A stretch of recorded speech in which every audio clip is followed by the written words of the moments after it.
ಕಿರುತೆರೆಯ ಅತಿ ದೊಡ್ಡ reality show Big ಬಾಸ್ಗೆ ವೈಲ್ಡ್ ಕಾರ್ಡ್ ಸ್ಪರ್ಧಿಗಳು ಎಂಟ್ರಿ ಕೊಟ್ಟು ಒಂದ್ ವಾರ ಕಳೆದಿದೆ.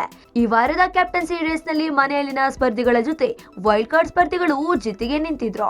ಕೊನೆಗೂ ಎಲ್ರಿಗೂ ಠಕ್ಕರ್ ಕೊಟ್ಟು ಉಗ್ರ ಮಂಜು ಕ್ಯಾಪ್ಟನ್ ಆಗಿದ್ದಾರೆ. ಈ ವಾರ 2 ತಂಡಗಳಾಗಿ ಬಿಗ್ ಬಾಸ್ ವಿಂಗಡಿಸಿದ್ರು.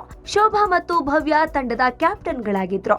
ಕೆಲವು ಟಾಸ್ಕ್ ಗಳನ್ನ ಗೆದ್ದ ನಂತರ ಅಂತಿಮ ಹಣಾಹಣಿಯಲ್ಲಿ ಶೋಭಾ, ಉಗ್ರ ಮಂಜು, ಹನುಮಂತ, ರಜತ್ ಕ್ಯಾಪ್ಟನ್ಸಿ ರೇಸ್ಗೆ ಆಯ್ಕೆ ಆದ್ರು. ಹನುಮಂತಗೆ ಕ್ಯಾಪ್ಟನ್ಸಿ ಪಟ್ಟ ಜಸ್ಟ್ ಮಿಸ್ ಆಯ್ತು. ಶೋಭಾ, ರಜತ್ ಹನುಮಂತಗೆ ಟಕ್ಕರ್ ಕೊಟ್ಟು ಕೊನೆಗೂ ಮಂಜು ಕ್ಯಾಪ್ಟನ್ ಆದ್ರು. ಅವರು ಕ್ಯಾಪ್ಟನ್ ಆಗ್ಬೇಕು ಎಂಬುದು ಕನಸಾಗಿತ್ತು. ಅದು 53 ದಿನಗಳ ನಂತರ ನೆರವೇರಿದೆ.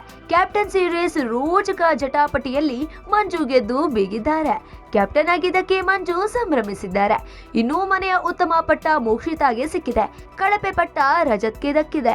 ಗೋಲ್ಡ್ ಸುರೇಶ್ಗೆ ಅವಾಚ್ಯ ಶಬ್ದ ಬಳಸಿದ್ದಕ್ಕೆ ಮನೆ ಮಂದಿ ಕೂಡ ರಜತ್ ವಿರುದ್ಧ ತಿರುಗಿ ಬಿದ್ದಿದ್ದಾರೆ. ಸ್ಪರ್ಧಿಗಳೆಲ್ಲರೂ ಕಳಪೆ ಪಟ್ಟ ಕೊಟ್ಟು ಜೈಲಿಗೆ ಕಳಿಸಿದ್ದಾರೆ. Digital desk, public music.